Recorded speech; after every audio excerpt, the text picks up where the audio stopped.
Oi, gente, boa tarde. Vou repetindo aqui que é um grande prazer estar de volta. Consegui voltar, volto meio zoada hoje, porque eu não sei o que aconteceu de manhã, eu amanheci com a cara meio inchada, assim, e a voz sem voz, assim. Então, eu não sei direito o que aconteceu. Fui ao médico, aí tomei um antistamínico e melhorei. Então, acho que foi uma alergia. Também não sei por quê, mas enfim, eu tô com a voz um pouquinho rouca, então, assim, se vocês entenderem alguma coisa, pode perguntar, pode colocar perguntas no chat, se tiver ruim para entender, enfim.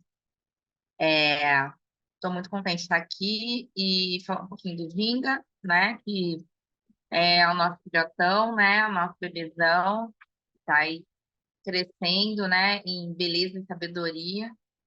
E esse ano a gente pretende trabalhar no Ginga a supervisão, né? O encontro para discutir, né? Os conceitos, né? Que são necessários para a gente realmente criar uma psicanálise antirracista, né? E esses dois, e o terceiro serão os webinários, né? Então, assim, a gente vai ter esse trabalho aí junto, conjunto, e eu estou aqui contando para vocês de antemão, né, para fazer a inscrição no site, né, do Instituto, e vir para a gente vingar, que a hora é essa, ok? Então, eu vou começar aqui já as considerações, estou meio enferrujada da aula, eu acho. Vamos ver se eu consigo sintetizar da melhor forma possível. Acho que eu vi, assim, falar de psicanálise decolonial é falar de todas as possibilidades da psicanálise de ruptura e de abertura da construção do sujeito a partir de um processo de desenvolvimento que perpassa entre o coletivo e o individual. Né? Falando assim, fala assim, nossa senhora, mas dá para fazer isso? Mas não é isso que a psicanálise, ou outros podem dizer, mas não é isso que a psicanálise faz? Então, a questão é que, para a gente pensar a psicanálise, a gente precisa pensá-la dentro do contexto, né, e da organização que ela foi concebida, né, e como é que, mesmo sendo concebida, né, a partir de uma visão mais ou menos eurocêntrica, ela ainda constitui e possui aberturas, né, que podem nos fazer transitar nesse processo de ruptura com o colonialismo. Né? Como é que isso se dá? Como é que isso acontece? Então, é mais ou menos essa a linha que eu vou traçar aqui para a gente poder se comunicar nessa ideia. Então, assim, basicamente, eu entendo que decolonizar é sair do território do colonizador. Né? E o que é sair do território do colonizador? É sair das opressões, do pensamento, da episteme, da lógica colonial, né? É sair desse lugar onde não existe sujeito a não ser oprimido. Então, assim, como é que a gente vai fazer isso? A gente vai precisar construir novas maneiras de pensar o sujeito, ou melhor, né? No caso de uma psicanálise antirracista, a gente vai precisar ir para as origens, né? A gente vai precisar pensar o cuidado humano a partir das nossas origens, a partir das nossas ancestralidades, né? Então, decolonizar é uma crítica à lógica colonial. E essa lógica está implícita em todos os lugares, né? Tanto nas estruturas sociais, na estrutura política, né? E, sobretudo, e eu acho que é a mais difícil de ser detectada, são nas epistemes vigentes. Porque o que acontece? A gente tem uma percepção até de que existe uma movimentação de saída dos preceitos coloniais. Mas como é que a gente vai fazer essa movimentação, essa saída, a partir de ferramentas que foram construídas pela própria colonização? Então, como é que a gente vai para a universidade? Né? Como é que as pessoas pretas, as pessoas indígenas vão para a universidade e vão se relacionar, né, com a universidade de uma maneira que seja mais próxima à sua origem? Né?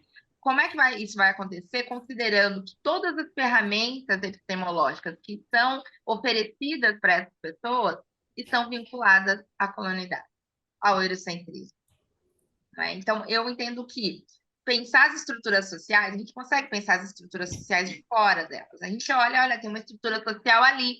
Aí a gente vai lá dar aquela criticada, olha, isso daqui é estrutural, né? Porque agora é uma frase comum, né? Todo mundo vê um racismo, olha, racismo estrutural, né? Que lindo. Ai, é estrutural. E aí eu entendo, na maioria das vezes, né? Com algumas exceções, que essa frase está vinculada com uma outra coisa que não é dita, que é se é estrutural, não é meu, né?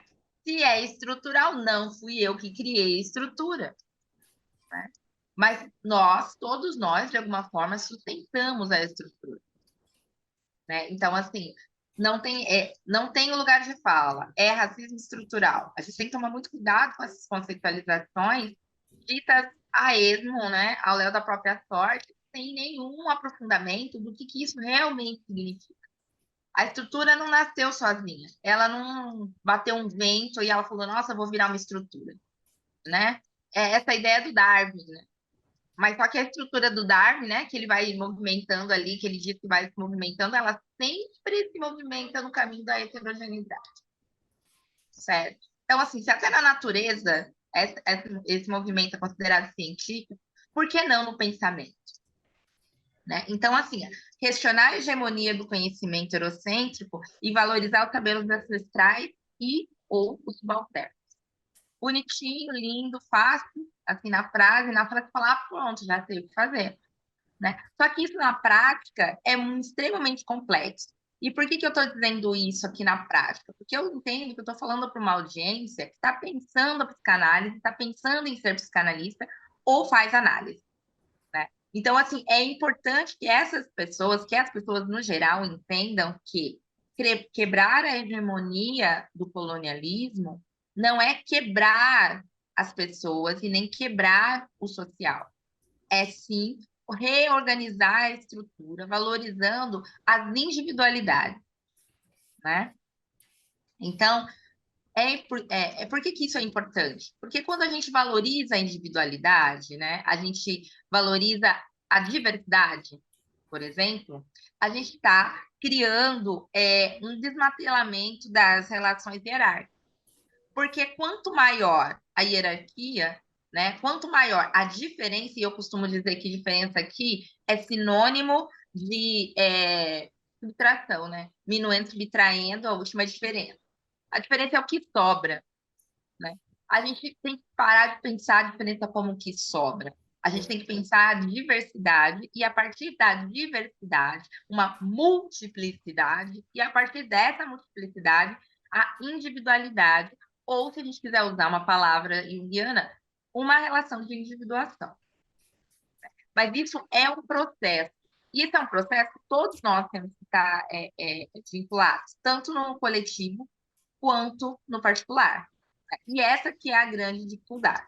Porque como é que uma pessoa branca vai se relacionar, né, vai se conectar com um processo de diversidade que está relacionada às estruturas, né, impostas, às relações estruturais impostas pela branquitude, pelo eurocentrismo, pela colonialidade, né? Como é que a pessoa branca vai olhar para si como alguém que se beneficia, né, dessa estrutura, né, de branquitude? Como é que ela percebe que se beneficia dessa estrutura de branquitude? Quem me conhece, né, das aulas, sabe que eu adoro dar exemplos de televisão, de filme, de seriado. E assim, então eu não posso deixar de dar um exemplo aqui especificamente do que está acontecendo agora no BBB 24.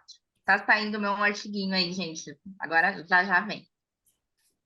Ontem eu vi uma situação específica, que foi uma situação que não foi ao ar, porque assim, até semana passada eu estava em férias, né? Então eu me dava o direito de ver o BBB no pay-per-view.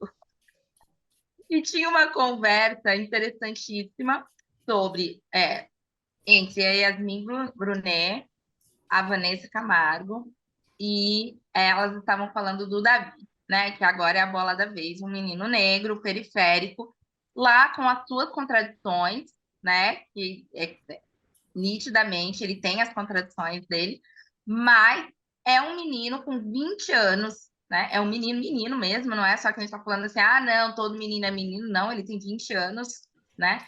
E já sofreu pra danar, né? E assim tem muito orgulho de se colocar como um homem, porque ele entende que ser homem é o máximo que ele consegue ser, né? Dentro daquele corpo que ele tem de um menino negro e duas mulheres brancas privilegiadas que não têm a menor ideia do que é um sofrimento social dentro dessa lógica da falta de comer, né? Da precisão, do não privilégio. Elas se colocam as duas num lugar de dizer a seguinte frase: aqui todo mundo é igual. Não adianta a gente ficar pensando em pautas. Ok, passa esse momento, elas começam a conversar um monte de outras borrachas, não sei mais o que, daqui a pouco começa a história delas falando isso, que todo mundo é igual, e aí a Yasmin Brunet vai falar com o Davi por uma questão, na verdade o Davi chama ela para falar que ele não mandou ela calar a boca, porque tem uma ideia lá que ele faz, ele tem uma mania, um tique, ele não consegue nem explicar quando ele vai falar o que é que ele tem um tique que fica fazendo ou e elas entendem que isso é uma situação onde ele está mandando elas calarem a boca. E aí ele vai tentar explicar isso para a garota, né? Que aquilo lá era um jeito dele. E aí ele repete 1 milhão de vezes. Isso não é nada, não é que eu estou mandando você calar a boca, é o meu jeito. É o meu jeito desde criança, é o meu jeito. E aí ela fala, por que que você fica repetindo isso então? Não sei o que, não sei o que. Aí fala, mas é o meu jeito. Eu não consigo, eu sempre falei assim, mas você não pode falar assim, você está silenciando uma mulher, né? E aí vem aquela história toda e ela vai se. E aí ele fica repetindo a mesma coisa. É o meu jeito. E aí, durante a conversa, ele faz para ela sem querer de novo. E aí ele fala para ela fala, você fez de novo. Aí ele, desculpa, é o meu jeito. Ele não consegue usar a palavra tique, ele não consegue usar a palavra hábito. Ele não, nem ele não consegue se expressar para essa garota.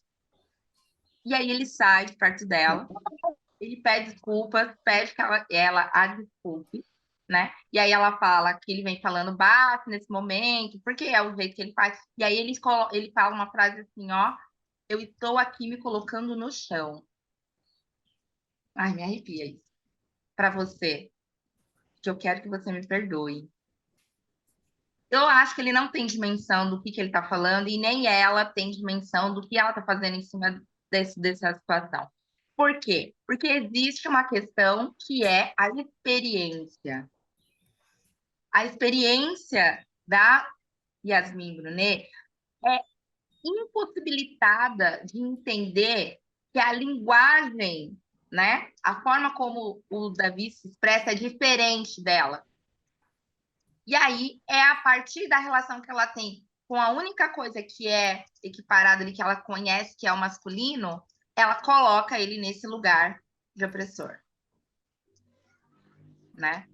Sem considerar todas as outras coisas. Ela, uma mulher de 36 anos de idade, viajada, estudada, estudou nos melhores colégios, se relacionou com as melhores pessoas, entre aspas, do mundo.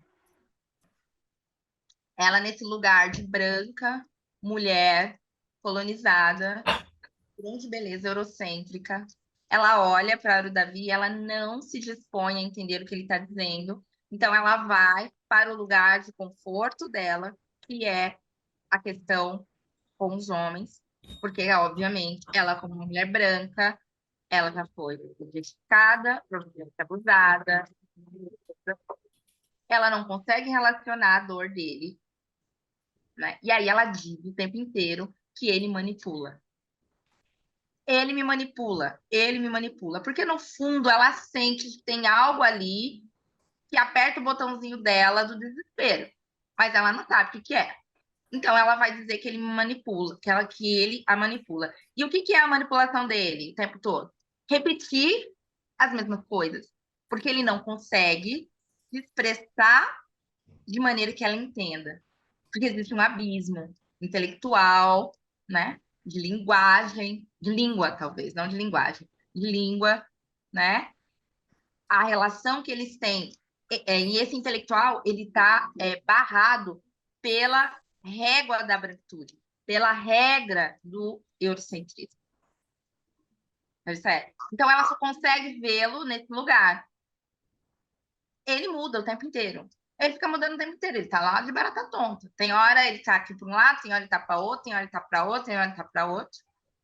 O que eu acho interessante é que a reação que as pessoas hoje em dia estão tendo a propostas como essas, né, a proposições como essas na televisão, está sendo um pouco melhor do que das últimas vezes que eu tenho analisado, né? Mas é um exemplo claro de como, por mais que a gente leia, fale, acho que entenda sobre as questões étnico-raciais, sobre as questões de gênero, né? A gente ainda não vai entender, a não ser que a gente consiga se perceber no lugar de testemunho, né? De testemunho do trauma, na escuta de testemunho. Eu estou aqui com você, para você, para ouvir como você sente e para eu sentir como você, para eu sentir com você, o máximo possível. Tá, mas como é que a gente vai conseguir fazer isso, né? Primeiro, a gente precisa pensar que a gente precisa desconstruir alguns aspectos decoloniais, alguns não, né? Talvez todos, os aspectos coloniais no manejo do poder. Não é, o poder não vai sumir. Sempre vai ter alguém que vai ter mais poder que o outro. A questão é, qual é o manejo desse poder? Como esse poder é distribuído? A gente, enquanto psicanalista, né, enquanto analista, na nossa relação com o nosso analisando, esse poder, né, esse poder de ser o analista e de estar nesse lugar de relação, esse lugar relacional com o analisando, ele tem que ter um manejo específico para que a gente consiga acessar, né, a experiência do outro, sem retraumatizá-lo. Né? Isso não sou eu que estou falando, isso é o Firenze que fala lá em 1915. Né? Relacionar com práticas e saberes originais. Não adianta a gente querer ser um clínico decolonial sem conhecer nada das outras culturas. Por mais que você queira fazer isso, a não ser que você tenha uma escuta extremamente ativa, uma escuta extremamente empática, né? É muito difícil interpretar e sentir com a partir de algo que você não sabe o que é. Ah, então tá. Então, quer dizer que se eu tenho uma paciente indígena, eu vou ter que entender melhor sobre a cultura indígena? É, é isso. É exatamente isso. Acertou. Você vai ouvi-la e vai pesquisar sobre, se você não sabe. Porque só de ouvir você não vai conseguir sustentar. Você pode conseguir sustentar relativizando com a sua experiência, enquanto pessoa negra, por exemplo, no meu caso, né? Enquanto mulher, né? Enquanto homem periférico. Mas isso demanda, né, um, um exercício de transmutação aí de lugar, né? De transmutação da experiência do testemunho. E isso não é uma questão fácil de se fazer. Não é uma coisa fácil de se fazer, é um exercício diário, né? Do mesmo modo que, muitas vezes, né, na clínica, eu atendo pessoas de todas as cores, né? Mas eu tenho, inclusive, tenho pacientes brancos e tenho pacientes que são extremamente conservadores, brancos. Se eu não conseguir entender da onde sai o conservadorismo daquela pessoa, o que ela propõe para mim com a fala conservadora, isso é importante. O que o analisando propõe com a fala. Né? Eu não vou conseguir analisá-lo. Eu não vou conseguir ajudar ele a encontrar sentido, né, no que ele está dizendo. Do mesmo modo, se eu for conservador o bastante dentro do que eu penso que é decolonidade, eu não vou conseguir acessar as questões que estão trazendo angústia para aquela pessoa.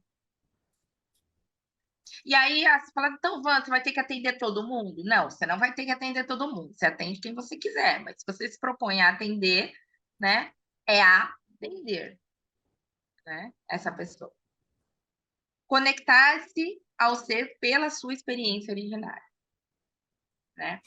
Vou contar para vocês aqui essa coisa da ideia da experiência originária. Não que isso foi gostoso para mim, né? Foi uma experiência que eu tive essa semana. Eu tô alugando casas, aí eu fui ver uma casa. Aí vi uma casa que era do jeito que eu gostaria, assim, super interessante. E aí a dona da casa estava lá. A dona da casa, ela me ignorou mesmo, assim, tipo, ela ignorou muito. Ela só falava com o meu companheiro, com o Daniel, que era branco, e ela também era branca. E aí ela perguntou qual era a família do Daniel. E assim foi a história, e ela me ignorou o tempo todo. Em um determinado momento, a corretora começou a fazer meio de campo, né, para a gente conversar, enfim. E aí a corretora disse que eu era psicoterapeuta. Aí ela começou a olhar para mim, mas não falar, viu, gente? E aí eu comecei a perguntar coisas sobre a casa, comecei a perguntar quantos anos a casa tinha, e aí ela começou a contar que a casa tinha quase 100 anos, porque era uma casa que o pai dela tinha construído. Aí ela começou a se emocionar por causa do rolê da casa. Aí eu falei, bom, se eu fizer essa casa, agora essa casa vai ser minha. Só que depois de um determinado momento, ela achou por bem dizer o seguinte: você vai mesmo querer a casa, porque essa casa é muito difícil de cuidar. Aí eu falei, não, eu tô acostumada, eu gosto muito de casa, então assim, eu tenho os meus métodos. Aí ela falou, porque eu, graças a Deus, tive o privilégio de nascer em uma casa, sempre em casa própria, sem nunca precisar cuidar da casa dos outros. Eu acho que isso não aconteceu na sua família, mas foi necessário? Não era. Ela estava querendo dar carteirada? Talvez. Mas por ser uma velhinha, provavelmente não. Ela só estava querendo dizer assim, ai, que bom. No fundo, ela estava dizendo assim, ó, ai, que bom que agora você vai morar numa casa legal. É isso que ela está querendo dizer. Que também não é muito bom, mas é isso que ela está querendo. Porque ela está tentando imaginar assim, onde eu moro? Onde é que essa garota mora? Essa garota casada com um cara branco, com uma adolescente toda educada, né? Ela ficou ali pensando, né? E aí ela pega e me solta aí. É esse lugar da experiência. Se eu não tivesse me conectado nesse momento com o lugar da experiência originária, eu tinha falado: olha, a senhora pega a sua casa. Mas aí eu fui lá e falei: bom, é uma italiana, né, que veio lá do lugar mais horroroso da Itália e veio aqui para o Brasil achando, né, que ela ia conseguir as coisas por meritocracia e chega que ela já ganha as coisas e aí ela fica com uma sensação de pertencimento muito forte. Meu Deus, como eu sou boa, eu ganhei coisas, né? A família dela ganhou coisas, ela contou, né? E aí ela acha por bem, né, demonstrar a caridade, né? A ideia de que eu, por não ter recebido isso, eu não tinha a graça de Deus, né? Graças a Deus, né? Porque foi Deus que deu, né? Fiquei chateada, fiquei. Não aluguei a casa, não aluguei. Mas é isso. Na hora, a vontade foi de falar umas poucas e boas para ela. Mas aí eu ouvi ela atrás do que ela estava dizendo. E daí ela era uma mulher muito doente, diabética, sei lá, um monte de coisa. Enfim. E aí eu achei que não valia a pena. Então, assim, essa escuta, gente, que eu tô falando para vocês, no mesmo momento que eu, enquanto mulher negra, tenho que exercitar essa escuta o tempo todo, as pessoas brancas também têm que exercitar essa escuta o tempo todo, e os psicanalistas não podem ir para a clínica sem essa escuta. Porque senão o que vai acontecer é um monte de psique que entra quebrada e está dissociada. Não tem outro caminho.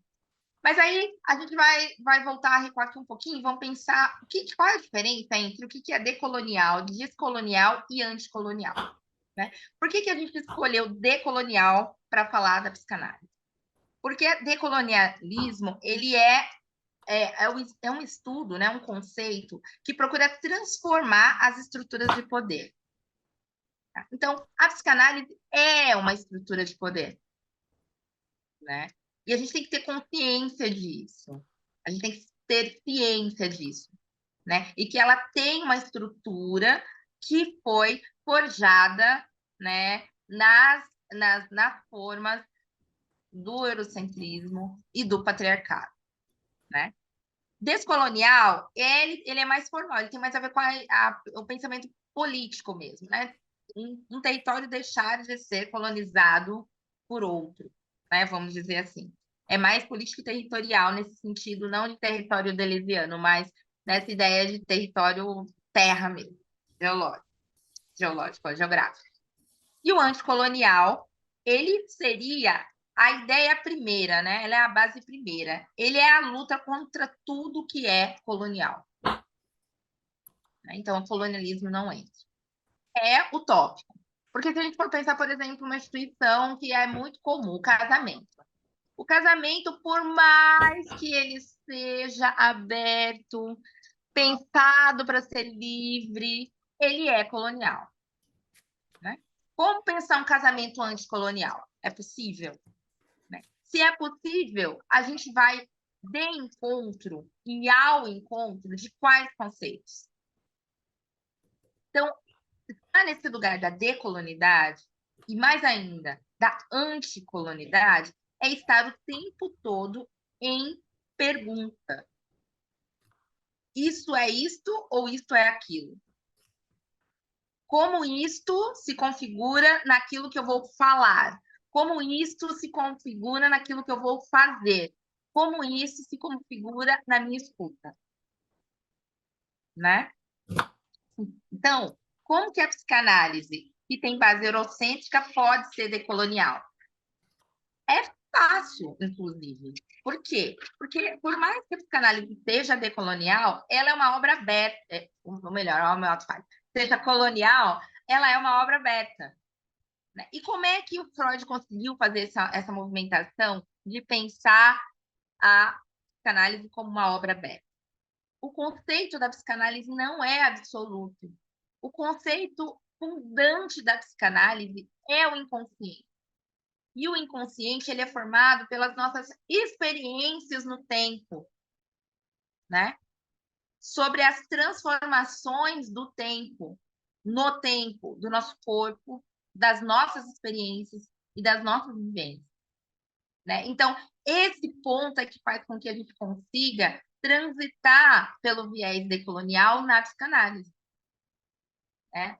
Apesar dela ter como estrutura, como ter estruturas fundantes, né, conceitos eurocentrados, né, e patriarcais. Então, por ela ser aberta, né, ela está mais num lugar de agenciamento, né, para usar um termo do Deleuze e Guattari, do que de eu acho até que de ruptura. Eu acho que a psicanálise ela consegue agenciar conceitos de ruptura. É uma coisa mais profunda ainda. Ela não rompe, ela agencia. O que é agenciar? Ela movimenta, ela suporta. Por outro lado, ela também agencia e suporta conceitos eurocêntricos, conservadores. Por quê? Vai depender, né, de como você pensa o indivíduo. Qual é esse indivíduo que você está pensando? Ele é livre? Ele é o mais livre possível? Ou ele tem que estar atrelado, né, às estruturas sociais, políticas e econômicas vigentes? Então, como é que a gente faz essa conexão da psicanálise, né, com as questões decoloniais e, sobretudo, anticoloniais, né? A gente precisa, primeiro de tudo, entender os atravessamentos de base histórica. acho que foi terça ou quarta-feira. Não, hoje é quarta, né? Então, acho que foi sexta-feira. Foi sexta-feira. Eu vi uma palestra bem interessantezinha do Dunker, do Paulo Bier e o outro moço, que eu me esqueci o nome, que é o parceiro do Dunker naquele livro que ele refuta a ideia da psicanálise como pseudociência. E aí, foi uma palestra muito interessante, não no sentido do que eles estavam falando, porque o que eles estavam falando é o que a gente está falando aqui mesmo, tá, gente? É o que nós estamos aqui conversando, é isso que está acontecendo nas rodas de gente que pensa psicanálise. Mas é interessante ver que eu estava lá como ouvinte e eu estava, como boa cutucadora que sou, né, interagindo com as pessoas pelo chat. E aí o primeiro a falar foi o Paulo Bier. Esse menino, ele fez como vou falar? Ele fez um percurso histórico, né? Ele foi o primeiro a falar. Ele fez um percurso histórico sobre a psicanálise, sobre o pensamento psicanalítico. E vocês têm que ver, se vocês não acreditam, vocês vão lá dar uma olhadinha, né? No negócio, tá lá. A galera rachaçando, cara. Mas por quê? O que isso tem a ver com psicanálise? Bota logo o Dunker para falar. E piriri, pororó, caixa de fósforo. E o cara lá falando sobre questões de gênero, né? O cara estava lá falando sobre transgeneridade, ele estava falando sobre racismo, ele estava falando sobre o poder conservador, as relações políticas, e ainda ele soltou um bolos lá, e aí que deu ruim mesmo. Eu tenho que deixar claro para vocês que eram e é claro mesmo, tá? Era no Paraná, o Instituto de Psicanálise, né? Em Londrina, uma cidade que quem conhece sabe que assim, marcada pelo conservadorismo. E aí, o cara lá, né, falando tudo lá, interessante, a fala dele, e tá, acabou a fala dele. Aí a próxima fala era do Dunker. Aí o Dunker, a primeira coisa que ele disse é o seguinte: sem base histórica, não há psicanálise. É a primeira coisa que ele fala, né? E aí ele falou assim: é muito triste eu ter que vir aqui exercer o meu poder, instaurado pela estrutura de homem branco, cisgênero, heterossexual, para dizer algo que o meu colega anterior, ex-aluno, já está há 20 minutos dizendo, considerando o que está acontecendo nos comentários. Então, é isso, né? Não tem muita saída. Quando eu estou falando, eu estou dizendo para vocês que uma psicanálise decolonial, uma psicanálise que tenha escuta de testemunho, né? Tem que estar vinculado às bases históricas. Eu estou dizendo que essas bases históricas estão em todos os lugares. Elas estão tanto na individualidade, na particularidade e no coletivo. Gente, olha, eu tenho mais 2 páginas para falar, mas eu acho que eu vou parar por aqui. Tá bom? Eu só quero colocar mais um ponto comum, um ponto para a gente fechar e a gente vir para perguntas. O ponto comum da psicanálise é o sofrimento, né? É o sofrimento, o principal sintoma de tratamento da psicanálise é o sofrimento. Então, não há formas de extinguir o sofrimento, mas há formas de dar sentido à experiência do sofrimento. E é isso que a psicanálise deveria fazer. E é isso que está intrínseco nos textos originais de Freud. E que agora as pessoas estão fazendo uma releitura bastante interessante, e que na minha época não foi assim. Mas a gente precisa pensar que qual é a questão da psicanálise? Qual é o sentido da psicanálise? Né? É a relação de suporte, né, do sintoma, e o sintoma é o sofrimento. É isso, gente.